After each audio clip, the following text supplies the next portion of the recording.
It is a great honor and privilege to introduce Baruch Perlman. We're here at your wonderful home in Kfar in Israel. And Baruch, I've known you many years from South Africa, going back to South Africa over 30 years ago. Of course, I've been here at almost 11. Pesach will be 11 years. Now Baruch, you were actually born in Poland. Yeah. In which town? I was born in Poland in 1922 in the town called Luck. L-U-C-K. And today that's part of Ukraine. And today it's Ukraine. Mm-hmm. But in those days that part belonged to Poland. Now I remember the town my first memory, what I can remember, was living in a suburb adjacent to the big city, and being, now this is learning in a cheder.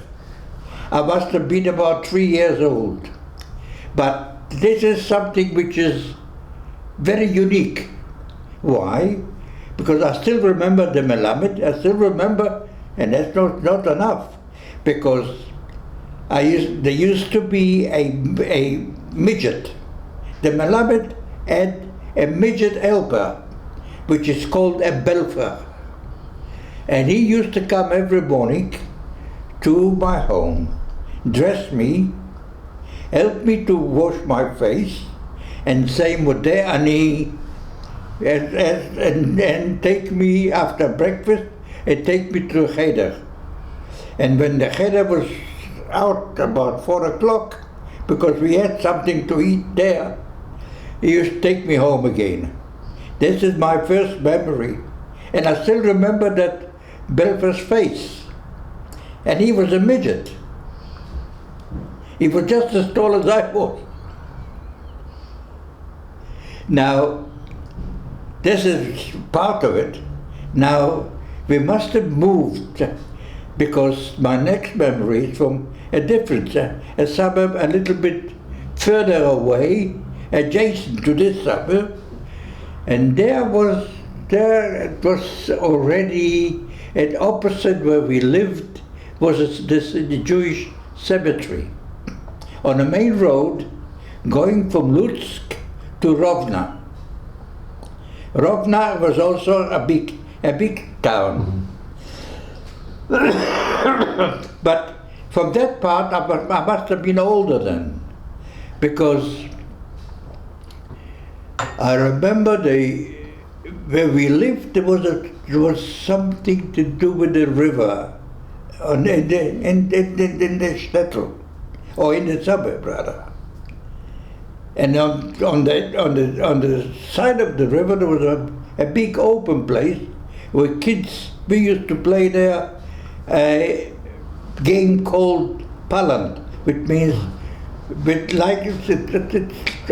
don't know, I've never seen it, they've never been played here anywhere. That's the stick, that you eat another piece of stick and you got to catch it. It's a game.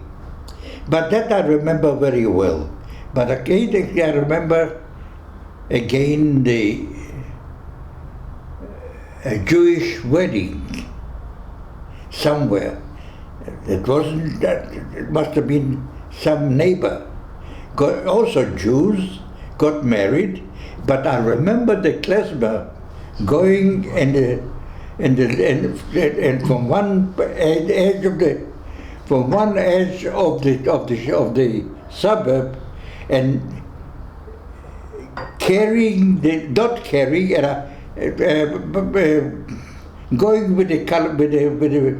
with the bride from one place to where the Chatunah was taking place.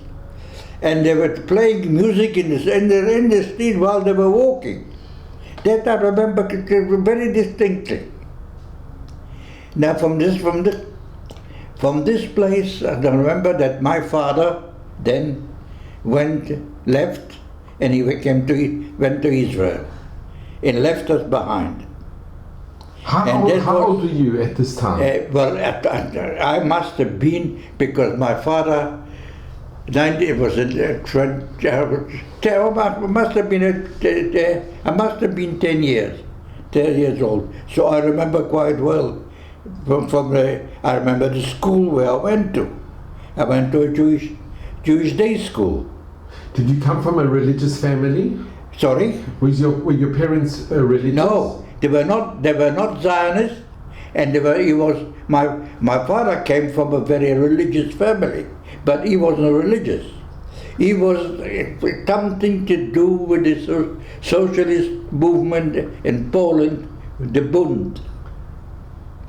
And that, I know my mother, she was religious. So, when my father wanted to go outside, during the week he was busy. He was working. He's a carpenter. A carpenter. So he was busy working somewhere, I don't know where. But come Saturday, I went to shul. This is not because he wanted to go to shul, because to please my mother. But, so he took me with him. But instead of going to shul, we went to a meeting of the Bund. And when the police raided the meeting, when they did sometime, because the Bund was not considered a legitimate party, they were sort of regarded as semi-communistic. So when the police raided this, I remember my father grabbing me by my hand and running away, so we won't be arrested. Now, the school where I went to was in that city, and this was a Yiddish, not just Jewish, an Yiddish school. I remember that, and my father was on the board of the parents. And I remember distinctly where children used to come to school, and they didn't have anything to eat. They didn't have, when we came 11 o'clock, when you so-called took out what you took off from home, and some children didn't have it. So that I remember very well. So my father organized, there was a big hall there in the school, organized that children will not bring food to school. Nobody. But at 11 o'clock, there was a break. Down at the hall was tea, milk, and buns, issued free of charge to everybody. So in other words, there would be no difference between have and have-nots. That I remember very well. And your father helped organize it? Yeah, he organized that. That I know. And I was in that school until my father left for Israel. Now, why did your father go to Israel if he wasn't Zionist?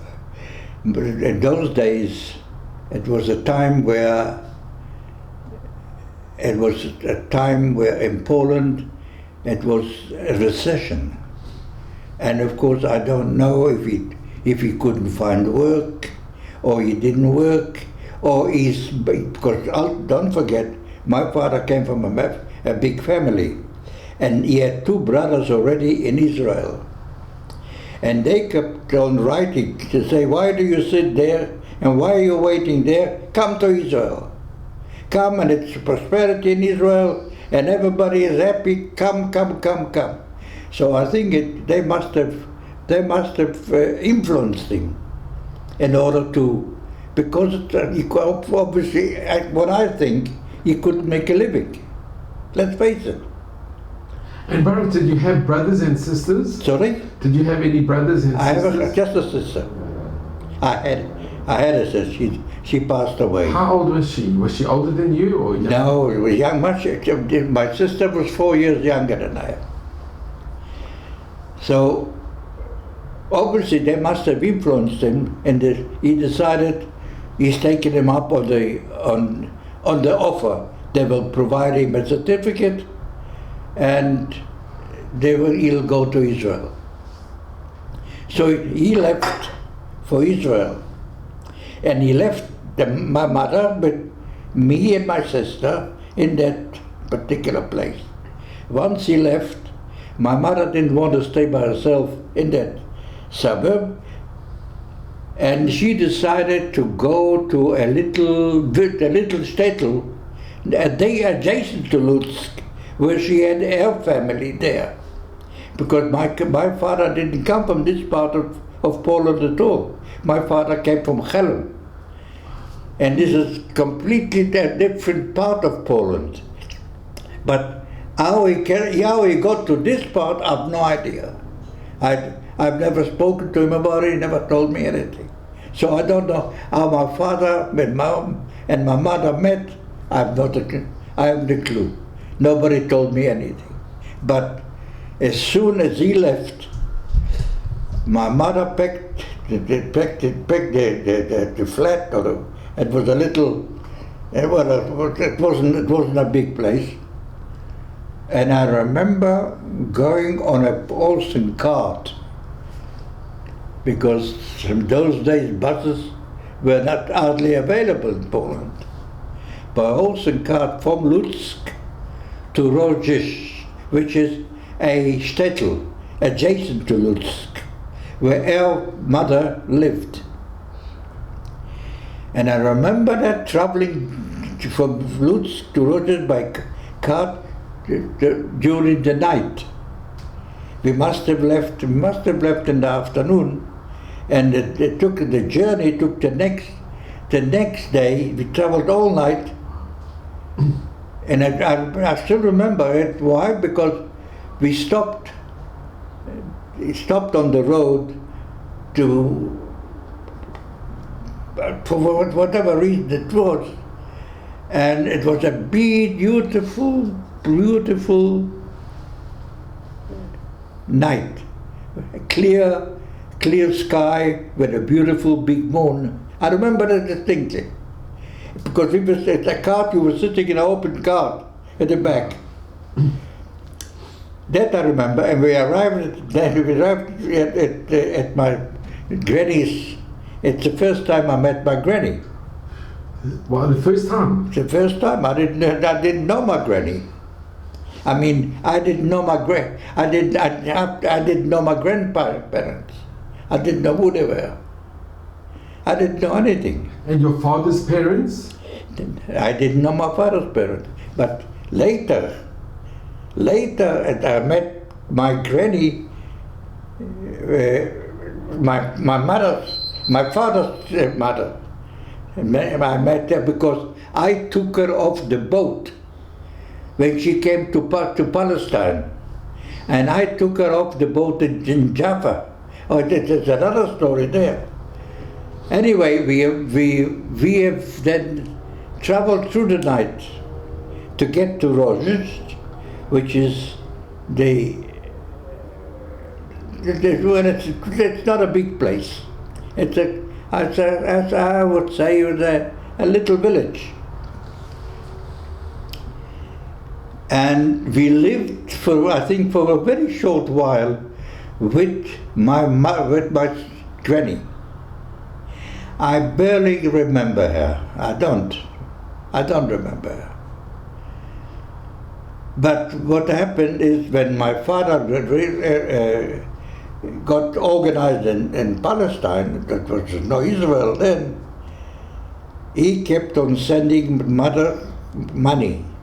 In those days, if you earned a pound, and that was a pound, and a Palestinian pound, which is the value of a sterling, plus a little bit more even. He used to send my mother every month by post a pound. And in Poland, with a pound of like the value of a sterling pound, you could live very nicely for a month. So what happened? I believe my mother got a little bit, felt a little bit crowded. all of us living with the granny. So she then rented a place in the village, and we moved in, we lived separately. But we kept on seeing granny every now and again, no problem. And then because of my father being in Palestine, he wrote to say, look, you must put me in a Hebrew school to learn Hebrew, because I must be prepared to come to Palestine. So I then went to a Hebrew school in the shtetl. And there I went for I think 2 years, because it took 2 years, my father being in Palestine and us being away from him. So I learned for 2 years in a Hebrew school. Well, I learned Hebrew as much as I could learn. What could you learn in a school like this? But anyway, I remember the shtetl, I remember my uncle, I remember people in the shtetl. I remember that I remember very well. And we lived in that shtetl for 2 years, until we got mother got a certificate to come to Palestine. And what year was this, roughly? Sorry? What year was this that your mother got this certificate? We arrived in Palestine then in 1934. In 34. He left in 1932, took 2 years. We arrived in 1934 in Palestine. And can I just ask you, Baruch, growing up in the shtetl, did you only associate with Yidden, or were there non-Jews in the shtetl? Sorry? Were there also non-Jews in the town, in the shtetl? Or were you mainly with Jewish children? No, that was non-Jewish. Look, we are mixed with Jews. And to tell you the truth, I didn't know any non-Jews in that shtetl. Because what you did, first of all, you went to a Jewish school, so you had Jewish children. Mm-hmm. You lived in an area where you Jews lived. So you didn't have any Gentile neighbors. So to say that I had any connection with Gentile people.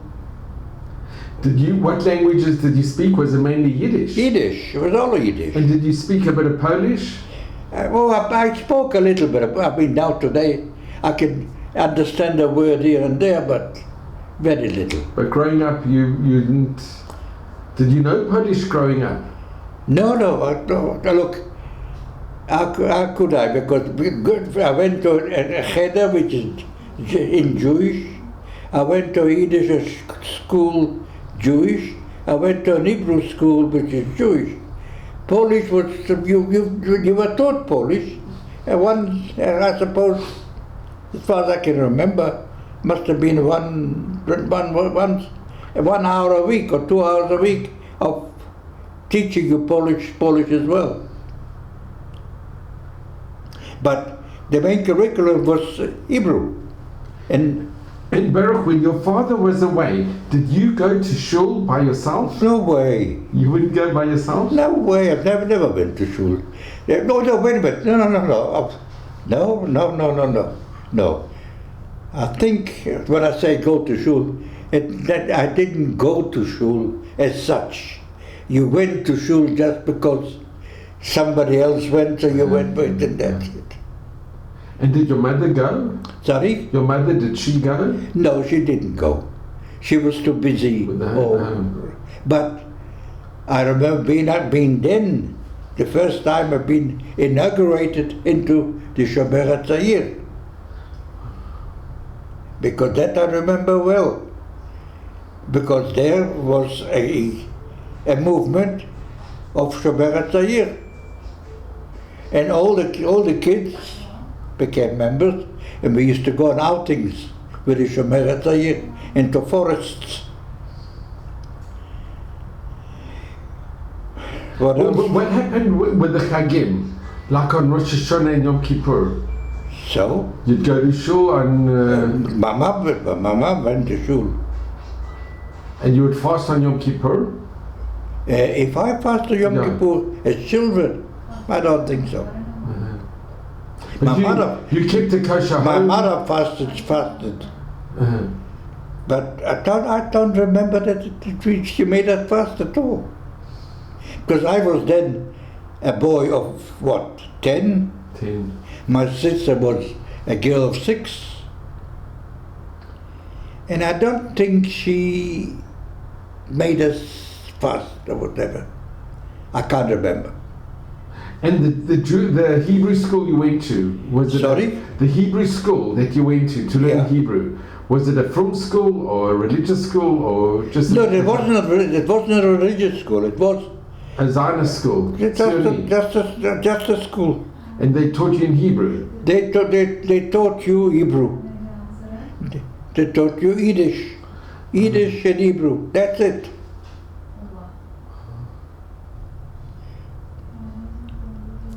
And was your Baba very from? No, look, I hardly knew my Boba. I know the other Boba from father's side. I only knew when I took her off the boat when she arrived in Palestine. Because what happened, once my father was already in Palestine, he had already 2 brothers and a sister in Palestine. But he had a big family. It was still his father was dead, but his mother was in Chelm. In those days, it was a different type of how should I put it to you? Different type of living. Like from what I could gather as a boy, from what I could observe, I think the way they lived in Poland was the women did the household work, the women did the outside work, and the men didn't do work at all. They sat and learned. And learned. Wow. And this was my. Baruch, you can continue. Okay. And Baruch, they learned. Sorry? Can I just ask, did your mother have any other brothers or sisters? Yes, of course. My mother had 2 brothers. And where did they live? Well, they lived with my granny. Oh, okay. Now, one of them. Would you like reaction? No, it's good. So they lived with your granny. And did you go and visit them a lot? Sorry? Did you go and visit them? Or? Oh yeah, no. One uncle, he was a. I remember him as a soldier. In the He Polish? served in the Polish army, and then he must have been released from the army, and he became a tailor in that shtetl. I saw very often. That one thing I remember, the first film at cinema, he took me to a cinema and we walked, and I remember that film was a train pass. I just remember a train, but the film, the film was no sound. Was there was no sound of the film at all. But I remember somebody sitting in front of the screen and playing the piano. Wow. When he played the piano according to the pictures on the wall. That's my first vision of a cinema that my uncle took me. Was it in your shtetl or you went? In a little shtetl. Yeah, him I visit, or he used to visit, or come and take me to different things.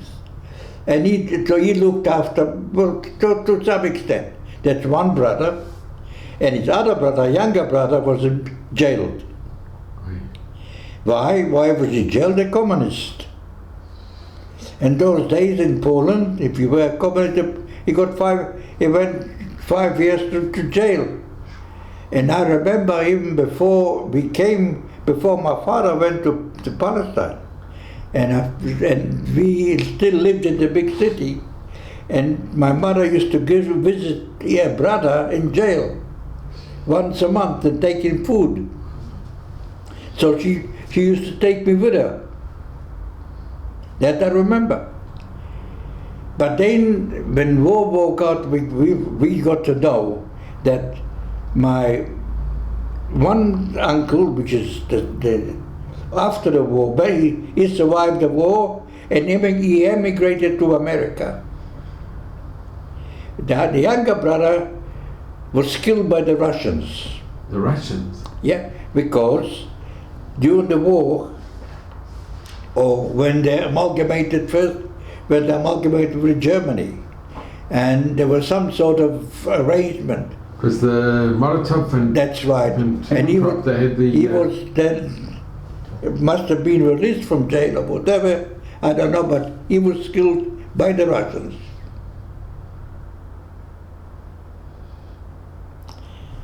What else do you want to know? And what happened to your granny? Sorry? What happened to your mother's mother, your grandmother? My granny must have died while we were already in Palestine.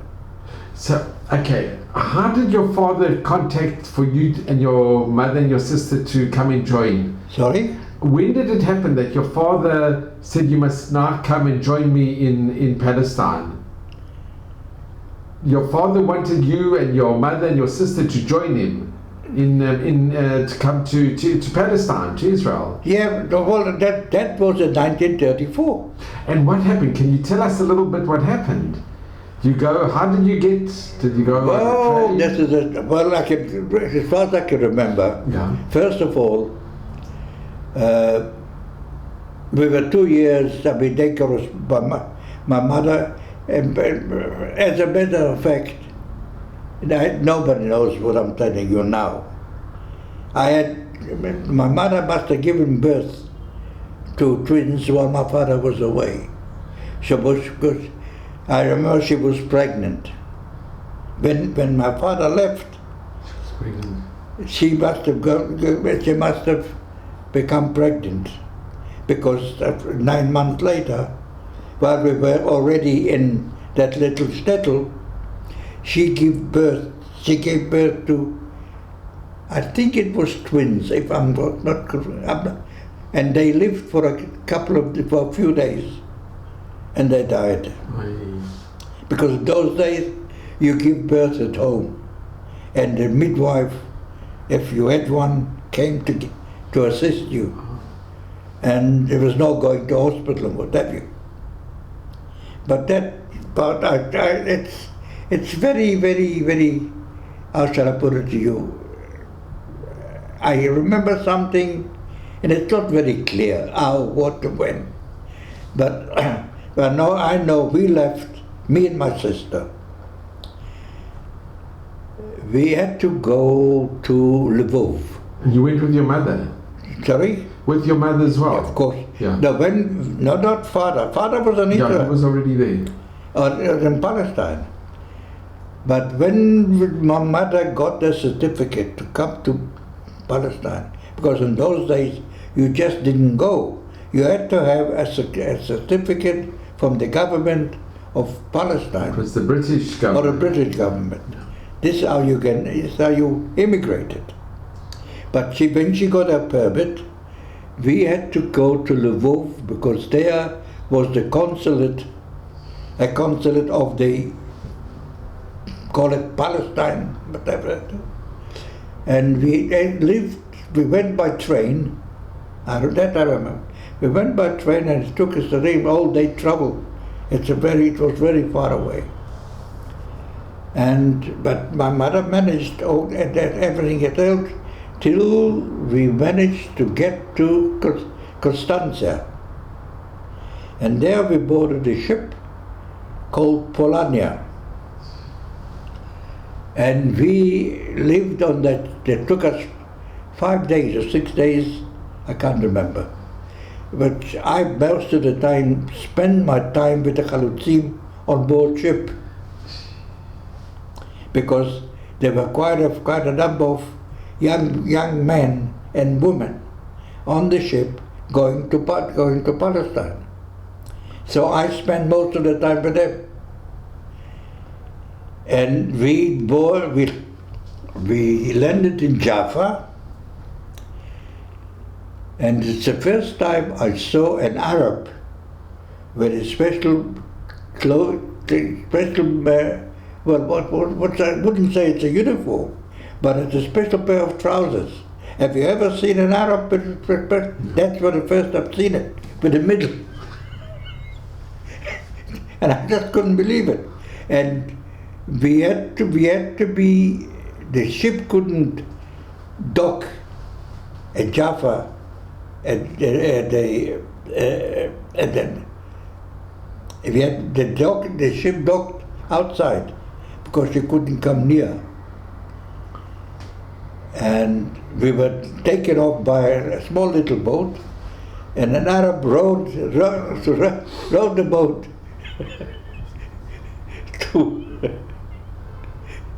to the entrance, and we passed. And my father was waiting outside. He was waiting outside. And of course, now this is where it was, and I remember it was July. It was hot. And now comes a part where... Can I just ask you before, when you saw your father, it must have been very emotional. Of course it was. For you, your mother and your sister, it must have been, you've been separated for 2 years. That's right, it was very emotional. But you know something, what can I say here? We've never had a close relationship. Even the few years that he was with us in Poland. There was not I'm talking about between me and my father. It was something which wasn't a close relationship at all. Because first of all, we hardly had time to speak to each other. He goes up in the morning, he comes back at night, I'm always asleep, and that's the end of the story. Now we come to Palestine. Now we got to form a new relationship. And my father was a very closed person. He wasn't forthcoming. I can't complain of anything. But to say that we had a close relationship, me and my father, never. And can I ask, when you left Poland, was it very difficult to say goodbye to your granny and your uncles? Was it difficult to say goodbye? Sorry? When you left Poland, was it very difficult to say goodbye to your grandmother? When we left Poland, we didn't say anything to my grandmother. Maybe my mother did. I don't know, I don't remember. Because was she still alive? No, she was still alive. Because I know my mother received a letter in Palestine telling us she died. And were you sad to leave Poland, or not really? Sorry? Were you in any way sad to leave Poland? I wasn't sad to leave at all. I was happy to go. Look, being a Shomer Tza'ir and being indoctrinated about Yiddish and Hebrew and what have you, so you didn't feel sorry for leaving Poland. Now you went to your own homeland, which is Palestine, in those days. And now coming to Palestine, this is a different story. You get off in Jaffa, where you first of all be rowed by a boat to the jetty to get off. I remember my father standing there, and we told the Peklak we've got with us. Now we got to get to where we're going to live. Now this is the thing. I don't know if you know Jaffa. You know the shore, the clock in Jaffa. Now from the boat, from the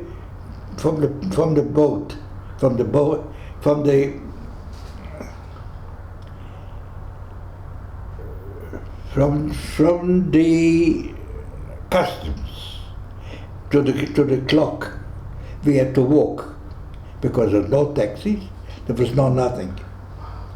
So with the Peklach, all of us slept Peklach, and we got as far as the clock. And at the clock, you took my father took a gharry to go to Tel Aviv. Now, I know, at Jaffa I know.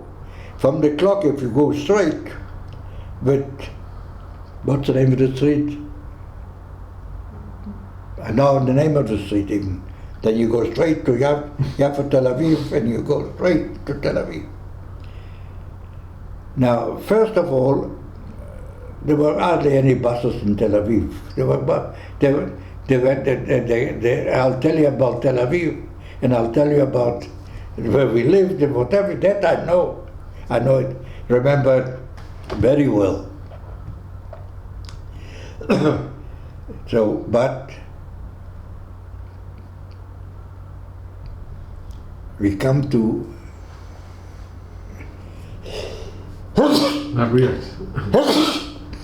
thank you. Please, yeah. So you are at the clock or the Shaun, and we are driving on a gharry. It's called, what is it called? We've got in Hebrew.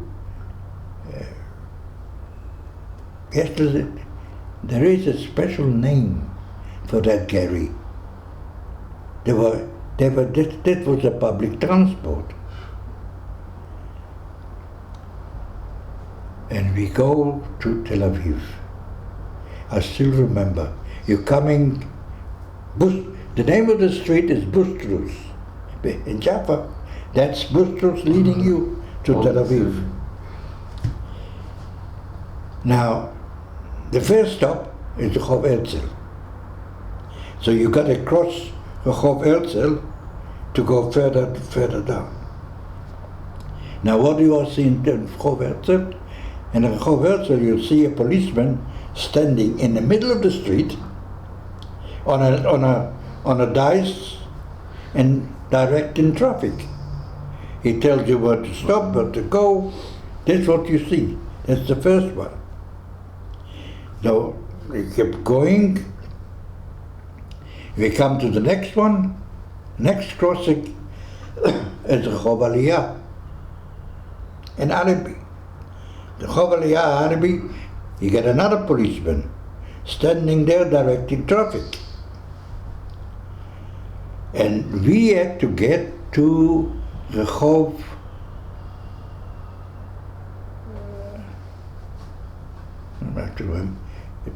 it's a little bit difficult for me now. Rehov Aliyah, Allenby, now and further up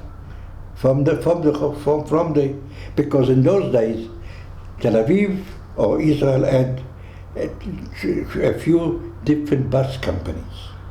The bus company in Tel Aviv was a Ma'avir. The bus company that we had to go is Yichud Regev. Now Yichud Regev, he had the license to travel within the area of up as far as Petach Tikva. Ramat Gan, Petach Tikva, Givatayim. There was no Givatayim. Shchonat Borchov, Shchonat Shenkin, Shchonat Chab. All that. This was Yichud Regev. So we had to reach a good Regel. So we got there, we come to Good Regel, then you sit there in the bus, and if the bus was traveling, you could get on a bus, and the bus traveled only once in an hour, till it was filled up. And we got on the bus, with a backlog, with everything, and the bus, those days, a bus was a row of seats on one side, a row of seats on the other side, and the center was open. So we managed to get everything inside, and we went and we started waiting to now, we had to get to Schoenert Gap. Now Schoenert Gap is in vicinity of Nachat Yitzchak, Schoenert Schenkin, Schoenert Bochov. Do you know the area? Ramat Yitzchak and all these places. And those it wasn't given time. It was just Schoenert. So, and another thing is, the Nachal Muschara had no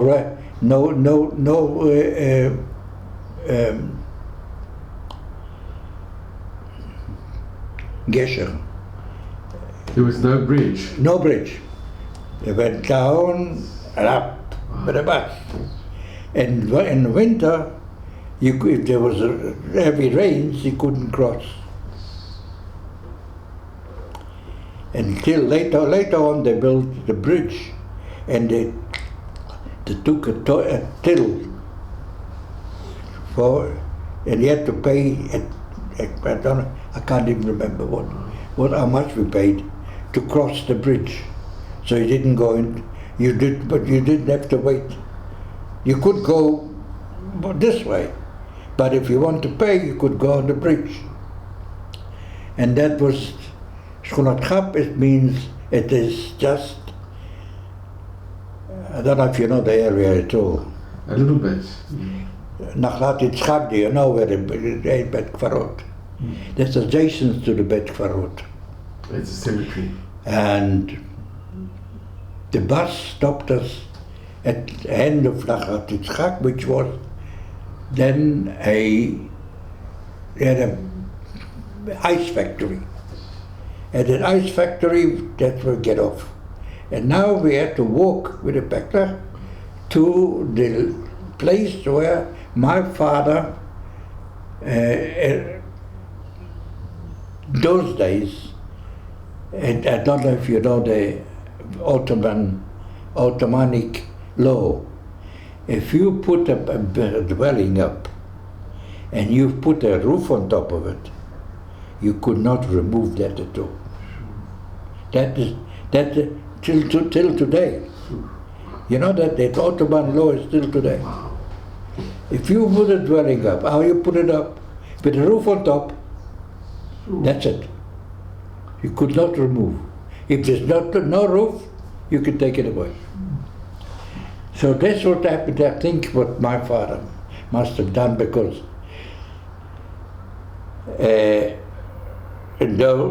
this area, the Nachat Yitzchak, was, you could see a few houses here and there, but Schoenert Gap it belonged to the ground, to Egyptian Jews. That I found, that I knew later. And what they did, the Histadrut organized, and my father must have been amongst them, organized people that wanted to put up dwellings, but they never had money to buy property. So they went on this area at one night. Lubyaniki was the one that organized it. His name was, he was an Histadrut official. He organized this, as we say, to chop the land. And he came up with trucks and prefab buildings, and during the night they put it up, and they must have put roofs on top of it, and they could, the next day they could remove it. But that ground belonged to Egyptian Jews. In time, the people that stayed there paid for the ground. Make no mistake, there was nothing given for nothing. So my father he also must have paid every month, because they formed a committee, there was a ward, and they've organized a place, a shchona. And the shchona that organized to put so much away every month to give the money for the land to the Egyptian Jews that they were not residing in Palestine at all. What can I say? Did your father work? Did he find? Sorry? Did your father find work? Well, in Palestine, he worked all right. What type of work did he do? He was a carpenter. Oh, he was in carpentry. He was a carpenter. It was all right. No, they looked at. We also had 1935. The Moraot started. We had enough. I mean, opposite Nachat Yitzchak is Sarona. In Sarona, there were Germans then.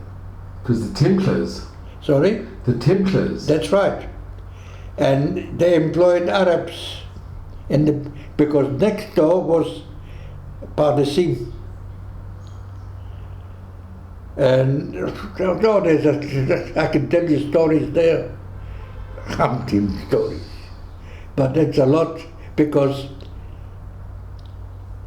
opposite is opposite is Sarona, is Shkunat Montefiore. And Shkunat Montefiore, past the Shkunat Montefiore, on the other side of the Musrara was Pardesim, belonging to the Germans.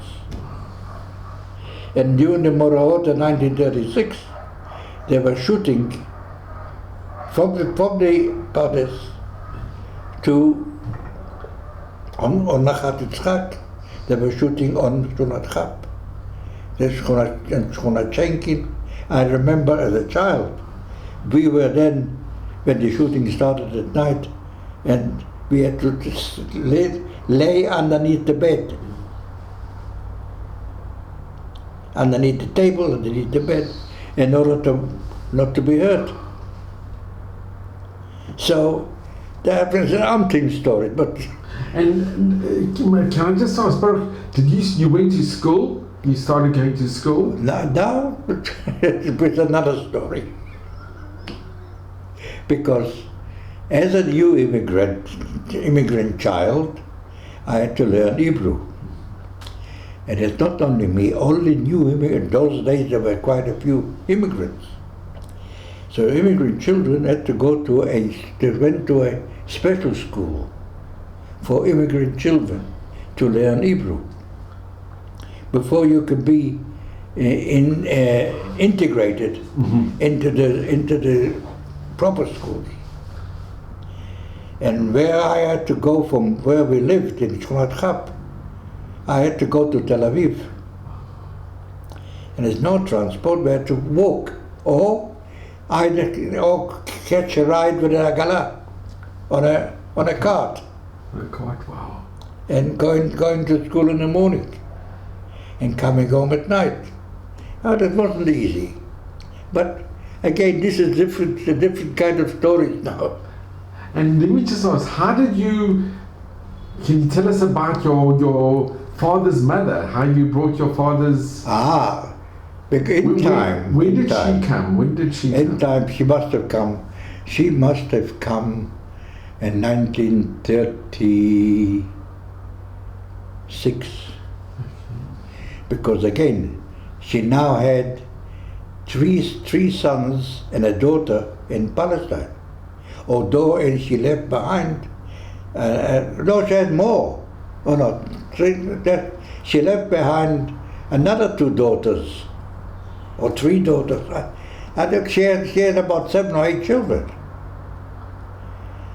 And my mother was, my granny, I think what I gathered, she was the breadwinner and in the market with his store. So she used to stand during the day.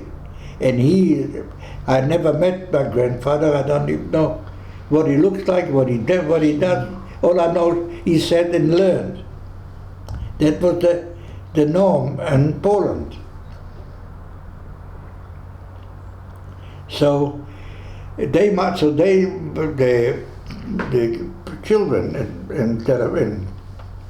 in Palestine must have insisted for her to come. So she came. But who went to the port to take her in? My father and myself. Another uncle, but without his children, and another uncle without his children. So when the boat landed, and she had to, she was a very old lady, and nobody could get to inside the port.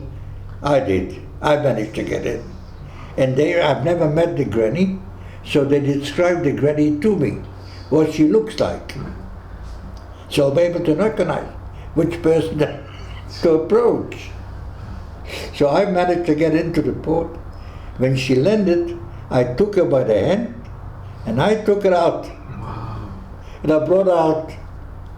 She must have been so happy to see you. Yeah, she did. And this is the first time she's meeting you? No, she met me because I got a picture somewhere there that my mother holds me as a very little child in her arms, and the photograph has been taken in Poland with my granny and what have you. Look, I got to start looking for it, because I'll tell you, it's packed like this with photographs, from all over the place. That's very important. And Baruch, can I ask, you remember the War of Independence in 48? So of course I took part of it. 48, of course. Look, if you look at I know my army number, 16. 16 note 79. That's my number in the Israeli army. I've never worn a uniform. Never worn a uniform. I was the first one. I've been. Oh, this is a different story. This is because I was in the British Air Force during the war. So when I got mobbed from the British Air Force, it was in 1946, February, 1946. I remember the Otzer in Tel Aviv, and I remember all that. I'll tell you something. I had British soldiers depositing their arms in my flat because they wanted to go to the beach. I said, well, I knew them very well because they were stationed in Tel Aviv. So I said, you with arms, I'm not taking you anywhere. If you want to come, leave it here. You go with no arms whatsoever. And that I mean, I was able to dictate to them what I want. I remember the Otzer in Tel Aviv.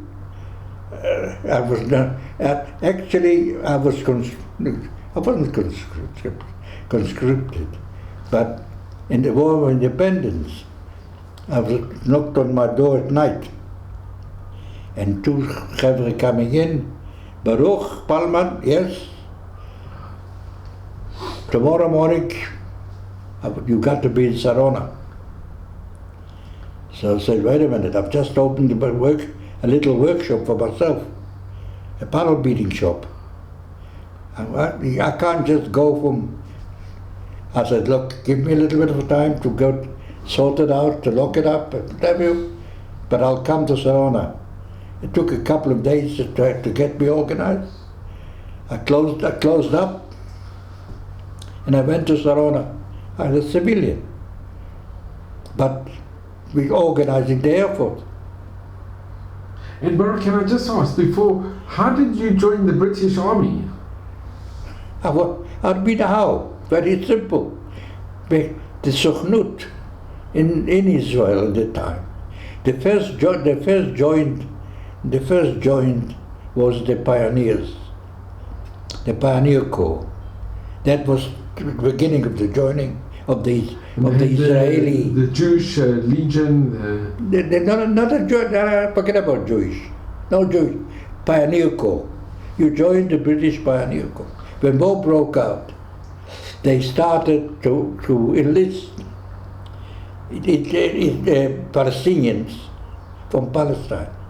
And the first enlistment was to the Pioneer Corps.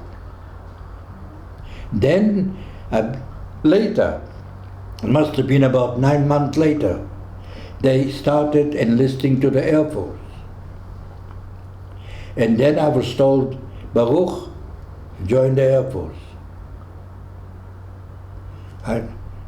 That's it. That's why I joined the British Air Force when I was they did. For this I've got a passport, a Polish passport with a picture of my mum and my sister and myself, but you see an alteration on the passport. Why? There's an alteration.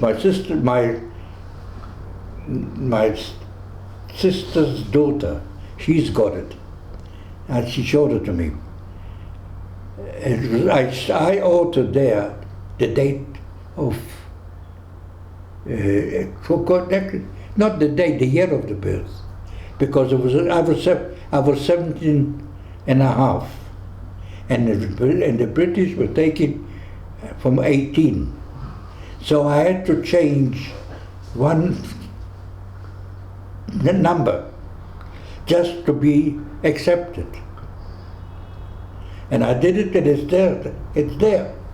And I was accepted because they were desperate for people. And were you involved in the war as in the British Air Force? Of course, 6 years. I was in the British Air Force. And where did you go? In parts of Europe? Where? I was in Egypt, in the Western Desert, in Malta, in Italy. I was right through the war, and then towards the end of the war I was posted back from Europe back to Egypt. And during the war, did you know what was going on in Poland with the Yidden? No.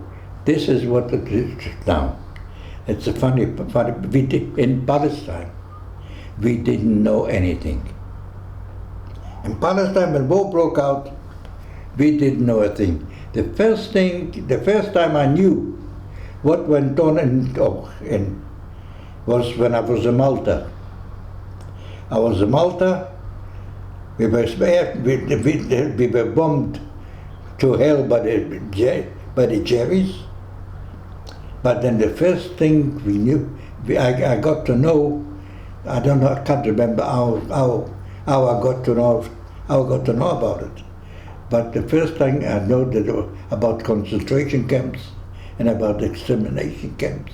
And what year was this? Sorry? What year was this that you got 42. In 42, you already knew in 42? Yeah, 42. I was in 42 in Malta.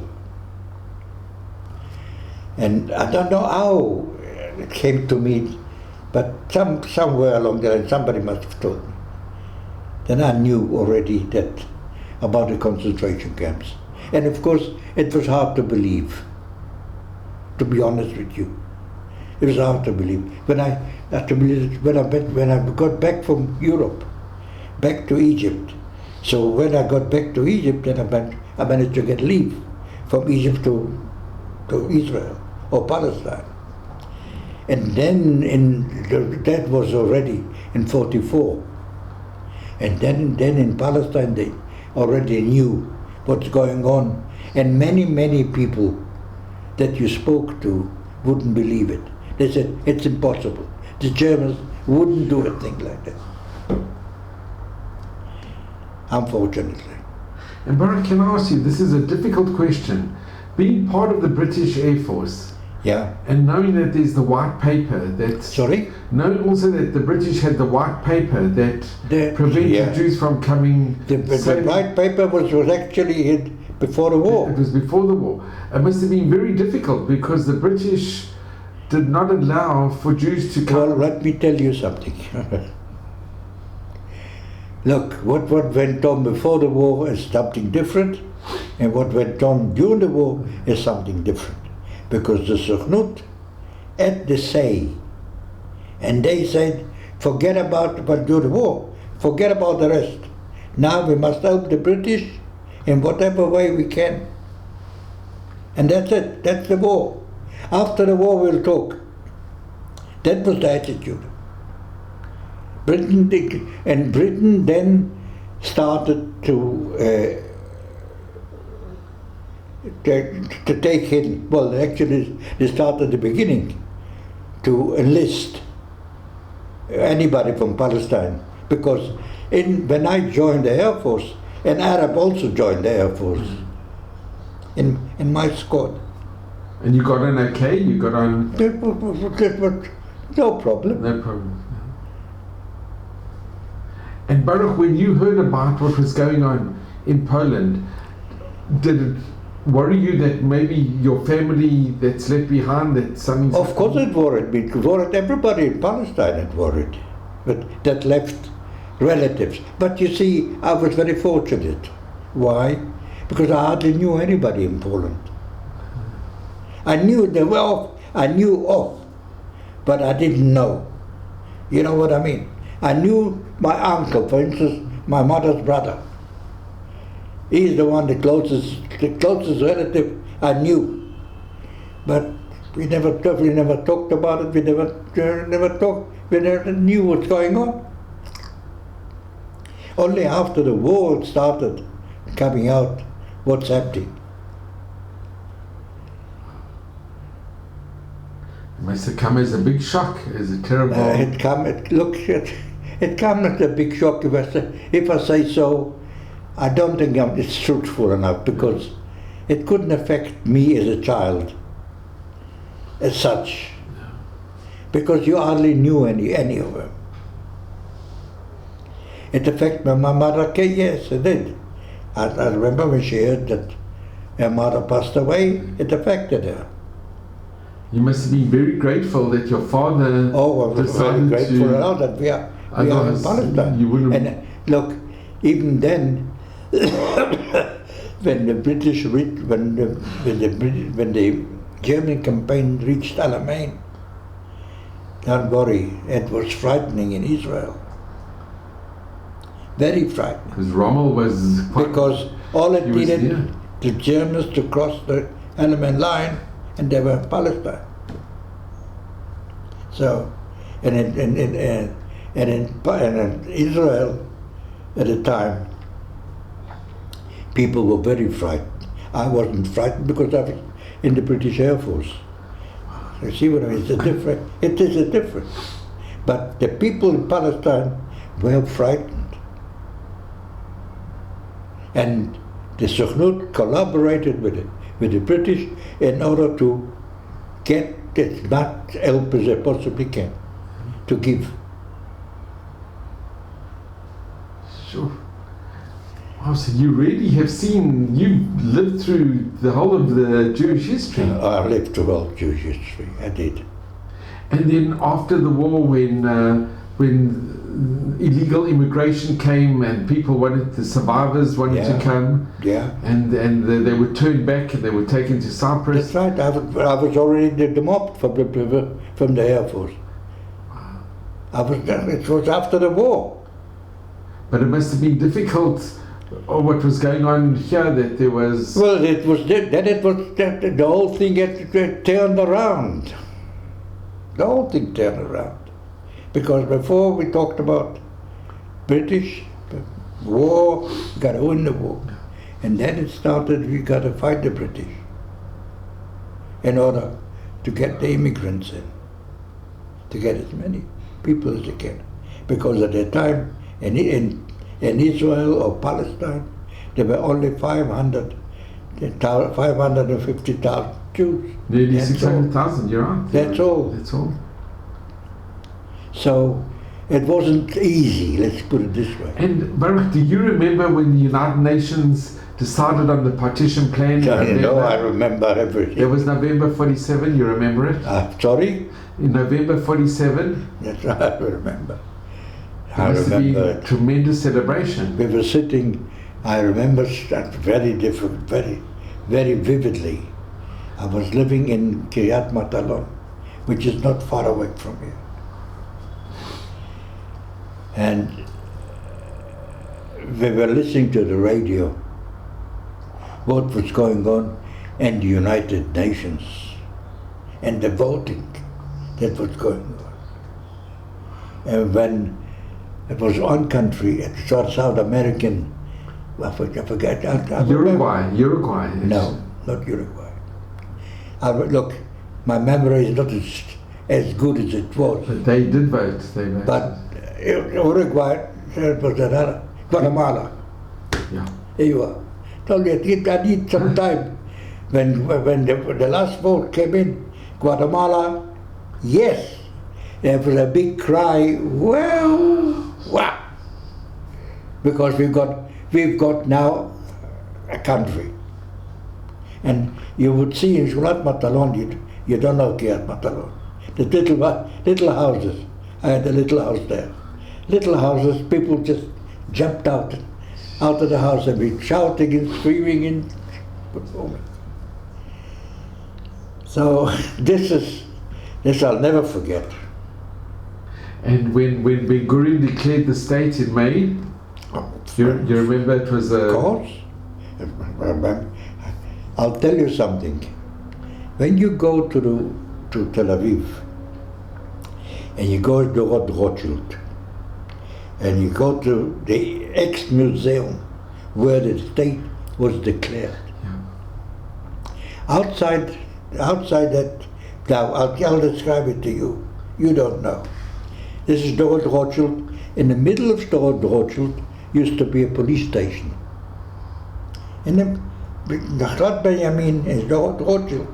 In the middle of Dorot Rothschild was a police station, double story. Further on is there was the museum. Now there is outside the museum what do you call it? A plaque. Sorry? Like a monument plaque. A monument, something, yeah. And you look at the moment of the people that are there, you will see my name. Not my name, my family's name. It's amazing. And who those family here are, I don't know who they are. I'll tell you the truth, I don't know. But my family name is there, on there.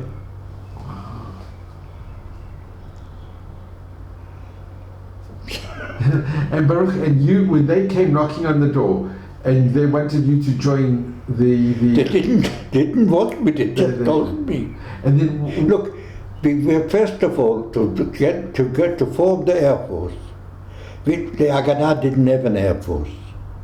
The Haganah didn't. Asa Weizmann, you know Asa Weizmann. Asa Weizmann was in my room in Chatzor, where I'll tell you a little story.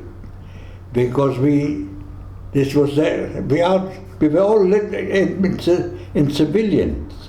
We had no uniform, no nothing. This was one of the papers. But look, there's an old. I can tell you stories without an end. But this particular one, because of the way it was situated, Asa was in Rhodesia. Do you know that? Yeah.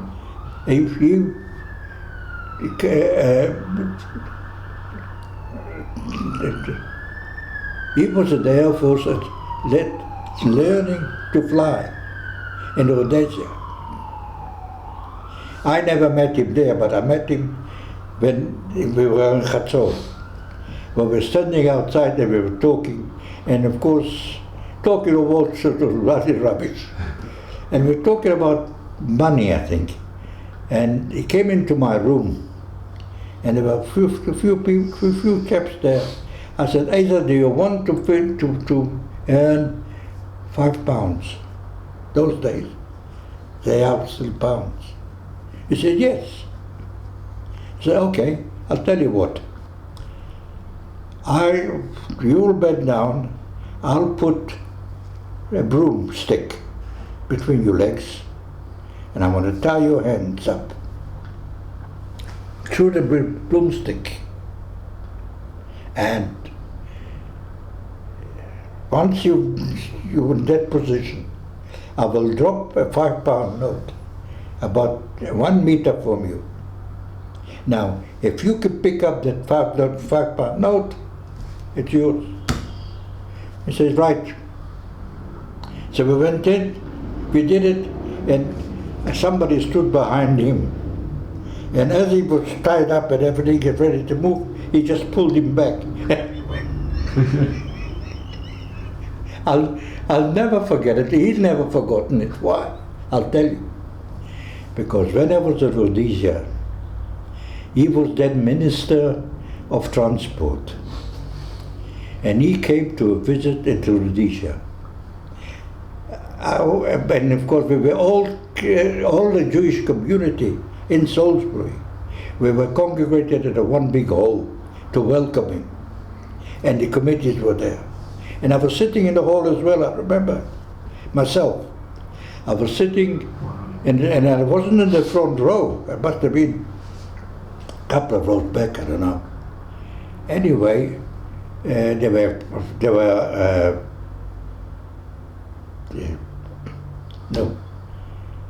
Neumim, you know what a Neum in Hebrew?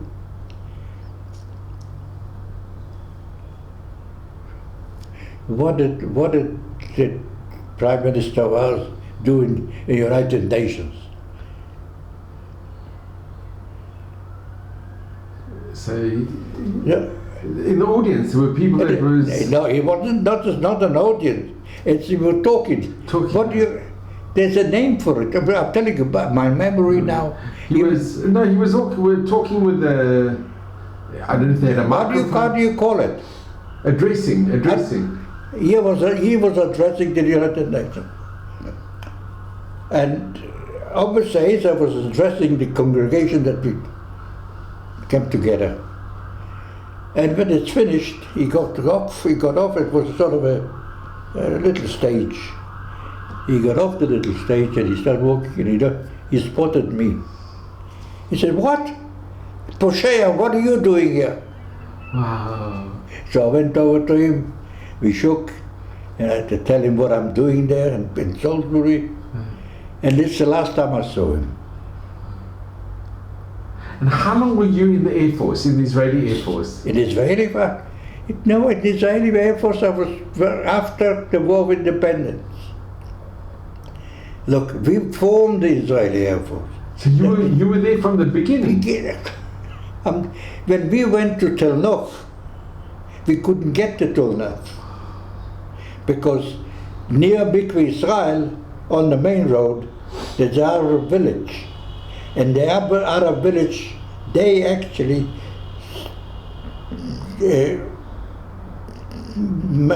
we couldn't get through that. So we had to go via the sea, and we had to get to Tel Nov. And when we get to Tel Nov, we found not the British left. And why did we go to Tel Nov? Because we were already conscripted, whatever it is, to go and search in Tel Nov what the British left behind. There was nothing there. But there was big stacks of parts, of things we could, so what they did, they take it, the people that lived in that vast area of Tel Aviv and the surrounding settlements that served in the Air Force, in the British Air Force. They knew, the Sochnut knew who they are. And they came, so from a list, they came to me and they said, right, Baruch, what? So we went to Ternov by truck. Around Mikveh Israel, we had to go to the sea, pass Rishon and Zion, and come out on the other side, because the Arab village blocked that road. And we came to Ternov. And we had to search amongst the whatever the British left behind, whatever we could salvage. Whatever we could salvage, they would left behind, and we did. We salvaged a hell of a lot. The first plane that we built was a Spitfire. The first plane we built from scrap. From scrap? Yeah. And Baruch, I just want to ask, did you know Smokey Simon? Sorry? Smokey Simon from South Africa. Smokey Simon from South Africa. He was one of the very first volunteers in the Israeli Air Force. What's his name? Smokey Simon. Harold Simon, Smokey Simon. No. So maybe he was. Where did you live? He's now he turned 100, and on his 100th birthday he flew in the aeroplane. But he lives in Herzliya Pituach. He was one of the first in the Air Force. From South Africa. He volunteered from South Africa. I've had South African volunteers in the Air Force with me. Quite a few of them. So one of them was. I've learned to play bridge by them. So one of them was Smokey Simon. No, I don't remember. Sure. He turned 100. He's now 101. I don't remember. And Baruch, and how long you were in the Air Force till the end of the war? Yes, of course. And did you ever fly in the aeroplanes, or you were more on the ground? No, well, I'll tell you, I flew in an aeroplane twice. The first time I flew in an aeroplane, as I finished up, you see, our training area was Sarafan. That was in Sarafan. When we finished Sarafan, we were sent to Egypt. Mm-hmm. Now, when we came to Egypt, the first place we landed was Ismailia. And Ismailia had a very big Air Force base. And I remember that we arrived there in the morning, we slept at night, we wake up in the morning, and he took us on a tour to show us what it's like around. And amongst other things, they were offering a flight. That will take you on a trip. I volunteered and I went on a trip. But a trip just around, that was the first time I was on an aeroplane. The second time, that was different. We were in Tobruk. You know Tobruk? Sure. Outside Tobruk is another place called El Agila, which is further down. But we were in Tobruk, and there was we had to be, because of the engineering units serving the British squadrons, we had to be very near the airport, airdrome, because this is where we did our work. Because I'm not a pilot, and I was working as a sheet metal worker, and we had to be very near an airport to be able to service the aircraft. Now, we had to be very near because in those days, the flight of a plane was very limited. I mean, the distance. So we had to be very near. Now, being in a place like this, two things happened. First of all, I remember there one night, a big desert storm. And I was walking from my tent to the dining room, which is another tent. And it wasn't very far. And then outside it was just, you couldn't see a thing. Just, I don't know what to call it. We used to call it a shitstorm. Like a storm, sand. Sand. Anyway, I couldn't find it. I couldn't find the dining room. And it was winter, and I had an overcoat over me. At the end, I just gave up, and I sat there because we had to be careful not to get out of camp too far because of mines. Next morning, I woke up, but I got to see I was near my tent. Maggie, I'm sorry.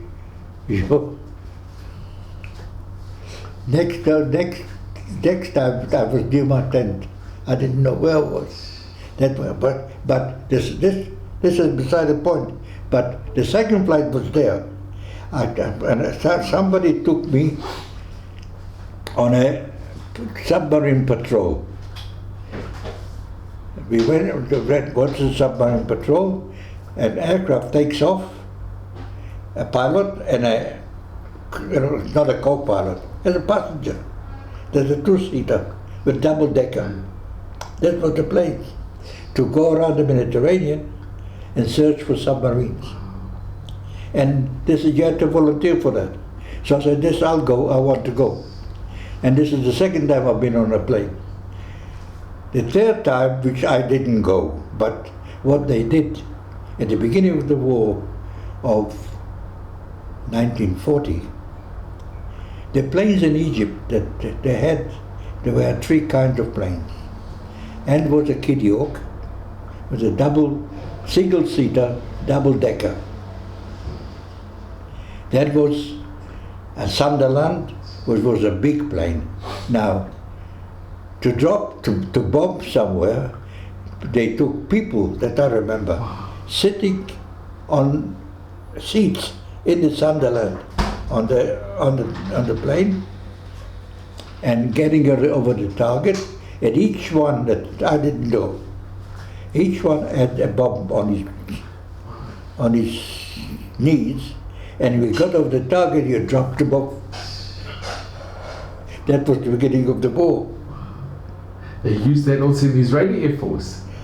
They dropped also sometimes. The Israeli Air Force, yes. They were very primitive. You see, the Israeli Air Force was very fortunate. I remember we had to assemble Messerschmitts that came from Czechoslovakia.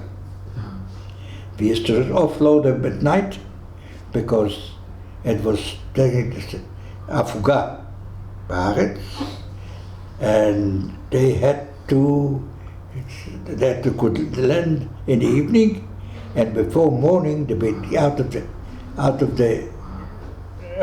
Palestine, out of Israel. And we had to, what we did, we offloaded at night and we worked during the day, and when you didn't work any longer, you went to sleep, and when you woke up, you started work again. And that's how the first Messerschmitt we assembled, and we built the first Spitfire from scrap that we collected from the British in Tel Nov.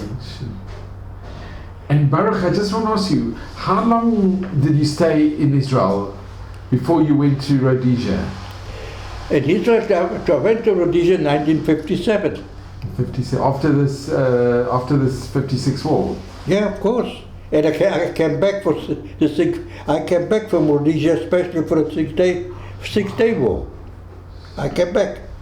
I went into Greece, and we couldn't get a flight back to Israel because just now it's going to be a war. But the consulate managed to organize one flight, and we came into Israel in the evening or the afternoon, rather, very late afternoon, and the feeling that you went over Lida, the airport, You went off, and the bus took you into Tel Aviv, and you saw the trenches had been dug along the road. It was heartbreaking to see it. But it was such a miracle. Look what happened. Sorry? In 67 war. Look, let me put it this way, and I'll give you my views. What we did here is a miracle. What we did in Israel, it's unbelievable. No nation ever can actually imagine that it's possible to do what we did, the Jews in Israel. But I'm afraid. I'm very afraid. And it's that we are going to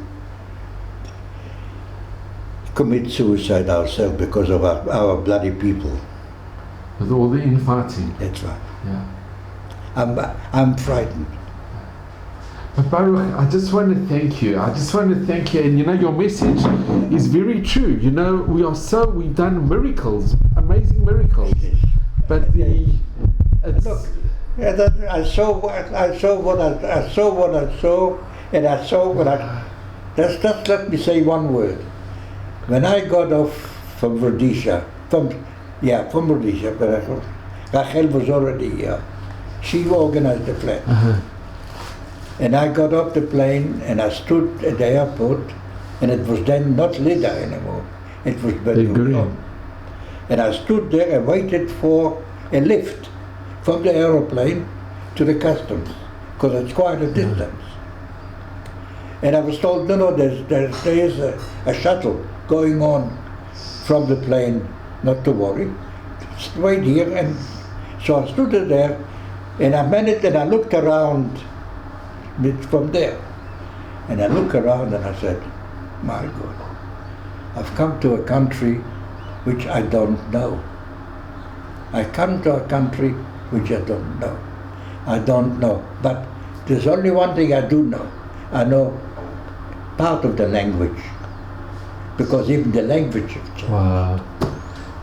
Baruch, but you know what? I just want to say, and I really want to thank you, Baruch.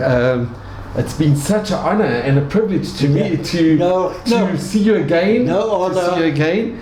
But Baruch, it was my pleasure. You know what? It's a country that you helped build. That's right. It's a country that you and your family helped establish. And I'm frightened. But you know what? It's frightening for the whole world, because you have all over the world. But you know what? We have our own country. This morning's paper, a bloody Jew, when he goes and suggests that we should have two what do you call it? No. But Baruch, I want to thank you. I want to thank you so much, and it's been the biggest honor and privilege, really. Enjoy it. Thank you so much. I've gone. Wow, Baruch, it's been very special. Very special, Baruch. I really am so grateful to you. I am so grateful, Baruch. It's been amazing, and you really helped build up this country, and we're so grateful to you, because you were here from the beginning. Yeah. And your story is a miracle, that your father decided to leave Poland. Thank God. Yeah. Thank God. That's right. Thank God. I think if you know something, there's one thing I believe. You know what I believe? There is, you know Yiddish? Yeah. Beschert. It's all beschert. I believe it. I agree with you. I believe in it. I agree 100%. When I look back on my life, and I go back, and now, unfortunately and fortunately, I've got nothing else to reminisce on. I say, how did it happen that I had survived all this, and I'm still here to be able to tell a tale? Because what I went through is just unbelievable. It's a miracle. That's why I say I believe it's B'Sher. From the day you were born And that it's something written somewhere, I don't know if it's written or what it is, it's beshirt. And that is it. Baruch, thank you so much.